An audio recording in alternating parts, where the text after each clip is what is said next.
Hi, my name is Anna Pavon. I'm going to talk about what is the socioeconomic impact COVID-19 in Honduras.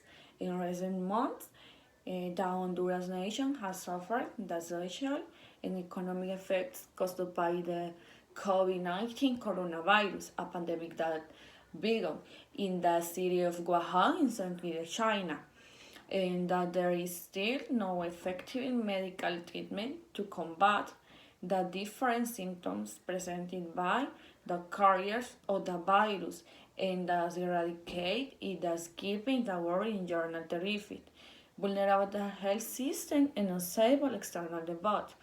The economic impact the pandemic has generated on the development of Honduras is notorious. Great weakening vital sector in economic activity in the environment, such as agriculture, the labor sector, are showing the limited capacity of the nation health system. According to the Honduras health system began to combat the virus with just 130 intensive care units and no more than 100 mechanical ventilators, exhibiting a low level of preparation and lifting capacity in the face of the exponential growth that the virus already presented in other countries with better health systems such as China. Increase in unemployment. The labor sector has been younger than most affected by COVID-19 in the Honduras economic that to the world as a result of the chart established as a preventive and health standard with the state. Some companies have chosen to fail or terminate their contracts to your place by not enjoying the effects. Hi teacher, my name is Carlos David Alves Rendon, and I'm going to talk about the free circulation in Honduras and how they affect us.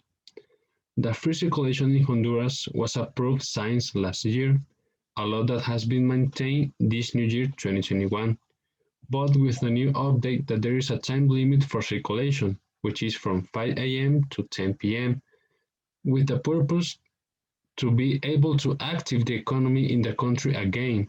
For example, the opening of food stores, the opening of shopping centers, for example, the opening of City Mall, the opening of Metro Mall, Cascadas Mall, and all the malls that we all know in all the country, not just in Tegucigalpa. I just give an example.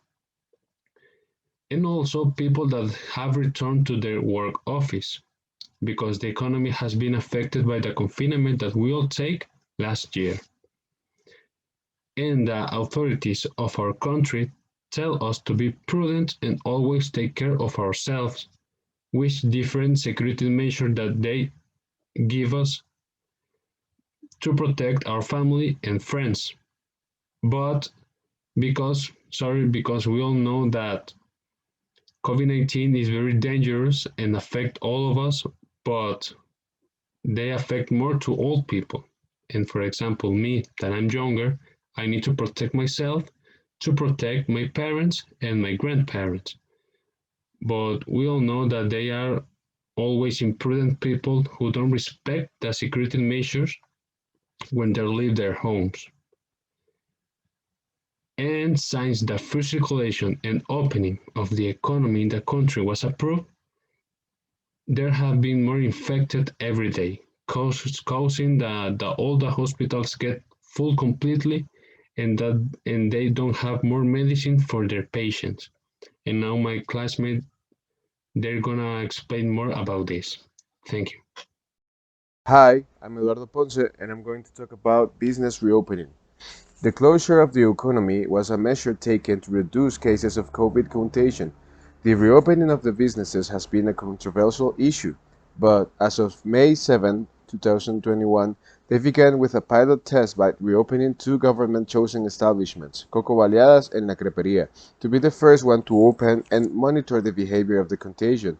According to information from the president of the Honduran Council of Private Enterprise, COEP, Jose Carlos Cafi, the revival of the economy and reopening of the companies will begin officially on June 8.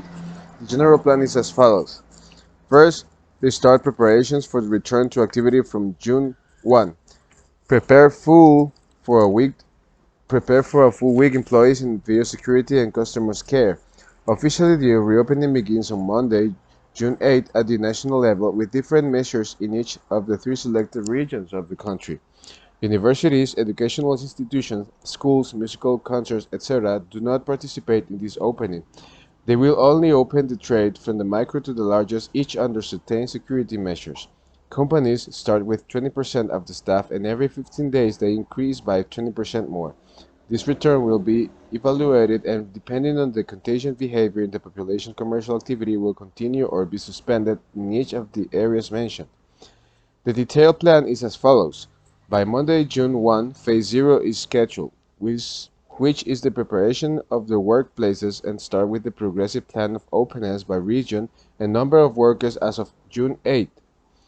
The reopening phases are Phase 0, that starts doing quick tests, health personnel will be given protection equipment, review of the implementation of biosecurity measures. Phase 1, incorporation of 20% of workers into companies.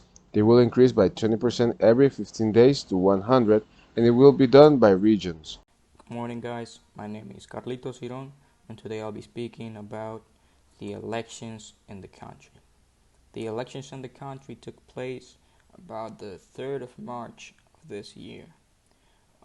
These were the annual elections which took place in all around the country, but were mostly to have the candidates for the real elections which will be on the 27th of November. This is the most important elections in a pretty while because we're gonna have a new president after almost 8 years of having the same government ruling us. So that's pretty exciting, and what I'm most glad about is the patriotism. Although we're living into a really hard situation, definitely we have had a lot of patriotism. I can definitely see people going out, taking their votes, doing what is necessary for the country to get better. So this is very important, and I really encourage this to every citizen. This is our responsibility to vote for a new president. We have been struggling and struggling because we have had the same government which gave us the same um, result, which is we will know it's not the best for us. But thank you for listening. Good, my name is Kilian Cases. I am going to talk about the economic impact the opening of Easter had its time on COVID. Because last year it was not possible to have in contagion. There are businesses who may live up is Easter season. Due to pandemic, it did not have the expected. I can say they did not have tourists visit and some business had to fry staff and even close. These businesses are the livelihood of several families, and because of that his year they decided to open. The tourists are going so that the business will not continue to close or lay off personnel. But because of that several people are not infected due to the fact that some of these business did not implement biosecurity measures. We received more income. The fact about the pandemic and accept more people that they show in hostels, restaurants, beaches, etc. And that is affecting the country since we don't have vaccines, no space in hospitals. The collapse in hospitals in Honduras has caused of the government to invest more capital in vital material. This has hit the economy, since most of the public funds are destined for protective equipment against COVID-19.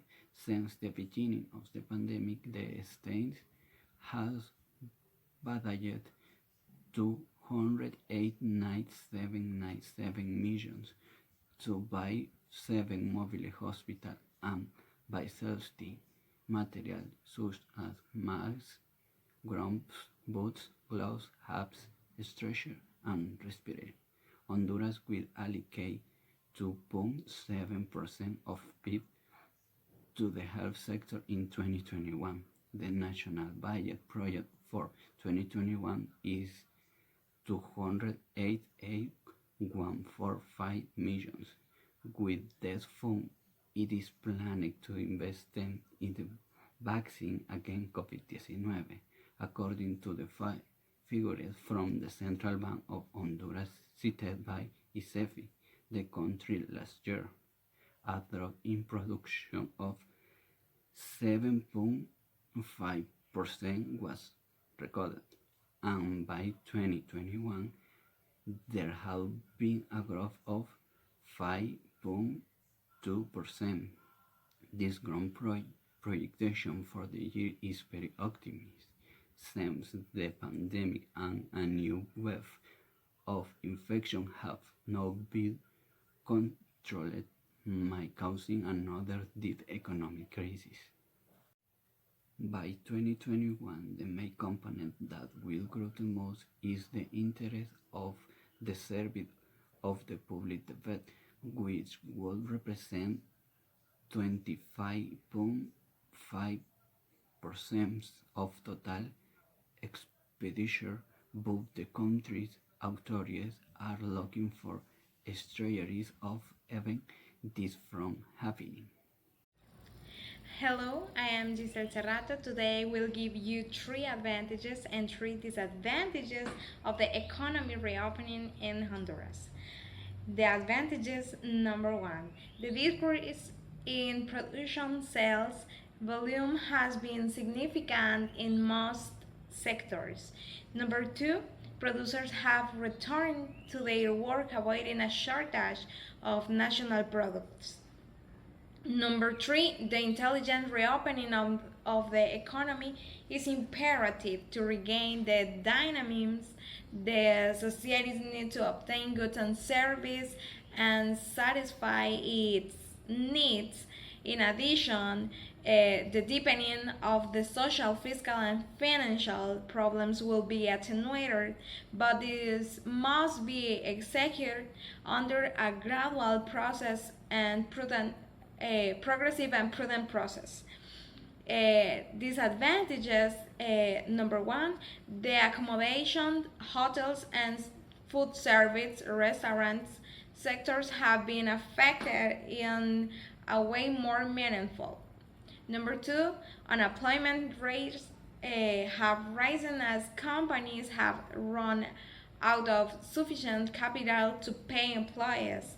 With the reopening, many people are looking for work or asking for money on the street increases the risk of the contagion. Number 3, it is exposed to a possible massive outbreak worse than first stage of the pandemic, since the government gave access to free movement during the day.